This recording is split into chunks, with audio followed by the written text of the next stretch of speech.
DJ वाला भैया तनी साउंड के वॉल्यूम बढ़ावा हो। अब बजावा कमलेश शर्मा वाला नैका गनवा। अब आवा कमर हिलावा तू जम के। Music by Deepak Nishad. Presented by Satish films.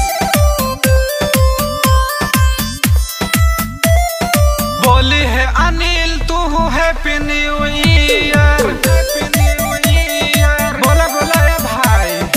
बोली है अमित तू हैप्पी न्यू ईयर। बोली है अमित तू हैप्पी न्यू ईयर।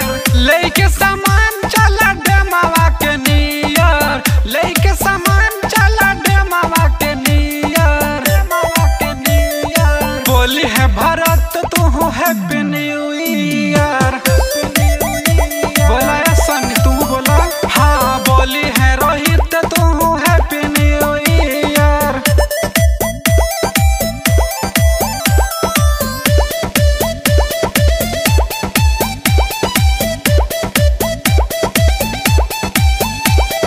बोली है रोहित तू happy new year. Happy new year. Happy new year.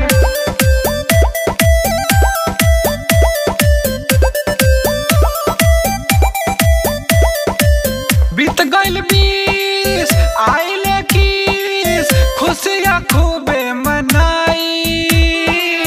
माजा मस्ती से सबे मिल के मुर्गा खूबे खाई।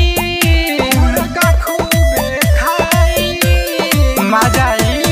बीत गइल 20 आइल 21 खुशियाँ खूबे मनाई।